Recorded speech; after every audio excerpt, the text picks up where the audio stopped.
স্বপ্ন পূরণ করার লাগে আর নিজের পরিবার পরিজনের মুখে একটু হাসি ফুটানির লাগে, কিন্তু আমরা নিজের জীবনটা বিলিয়েও দিতেও দ্বিধাবোধ করি না। যার বাস্তব প্রমাণ আমরা প্রত্যেকেই দেখছি যে গত 4 থেকে 5 দিন আগে লিবিয়া থেকে গ্রিস যাওয়ার পথে আমাদের সুনামগঞ্জের 10 জন যুবক সহ মোট 18 জন যুবক ইন্তেকাল ফরমাইছেন বুটের মাঝে খাদ্যের অভাবে।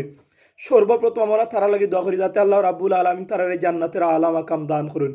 তো এই ঘটনাটা দেখিয়া বা এই ঘটনাটা শোনার বাদে ভিতরে কীরকম একটা অবস্থার সৃষ্টি হয়েছে, বারবার মনের মাঝে প্রশ্ন জাগে যে এই ঘটনাটা দেখিয়া যদি আমরা এতটুকু কষ্ট লাগে, তাহলে তারার আত্মীয় স্বজন তারার মা বাবা কিলা এই ঘটনাটা সহ্য করব।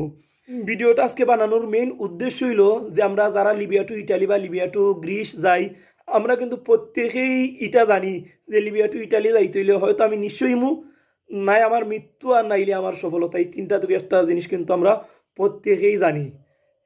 যারা ফৌসি যায় এরা তো আলহামদুলিল্লাহ, যারা মৃত্যুবরণ করেন এরার অবস্থা তো আপনারা বুঝেন, আর যারা আটকিয়া মাফিয়ারা তো ধরা খাইন বা খবিস এই দালালেরা তো ধরা খাইন, এরার অবস্থা কি তো আমরা অনেকের ধারণা আছে।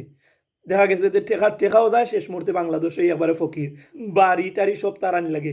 কারণ যখন সন্তানই কেন খাইন্দে খাইন্দে আব্বা আমি আমারে টেকা না দিলে, অত লাখ টেকা না দিলে আমার মাইরা অবস্থা কাইল কইলে, তখন বাপ মায় বাড়িঘর বেচাও তারে টেকা দেয়া ওগুলো কয় আমার বাচ্চারে মারিস না।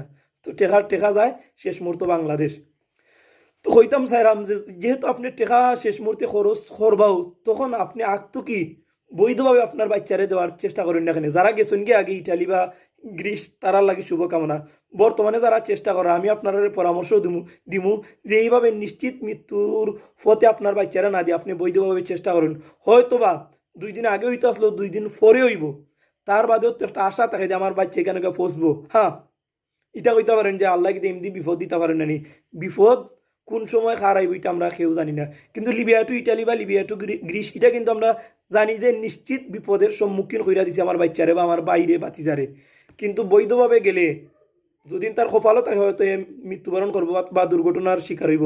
কিন্তু এটা তো আর এই অবৈধ পথের লাগান আর এমলা নিশ্চিত আমরা জানি না যে এমনি গেলে বিপদ হইব। শেষ পর্যন্ত দেখা যায় যে অনেকে সফল হয়েছেন, কিন্তু এর আগে কিন্তু 20 লাখ 22 লাখ 25 লাখ 36 লাখ কয়াই লিছেন। তো যেহেতু অত টাকা শেষ মুহূর্তে কোয়ানিও লাগবো, তে আমরা আগতো কি আমরা বৈধভাবে আপনার বাচ্চা কাচ্চারে আপনার বাতিজারে বাইরে দেওয়ার চেষ্টা করি। ভিডিওটা কিন্তু আপনারা প্রত্যেকে সচেতন করার লাগি করছি। আমি কোনো দিন বিদেশ গেছি না, চেষ্টা করছি না, ইনশাল্লাহ পরবর্তীতেও মনে হয় কর্মুখী করতাম না, এটা আল্লাহ পাক সারা আর কেউ জানেন না।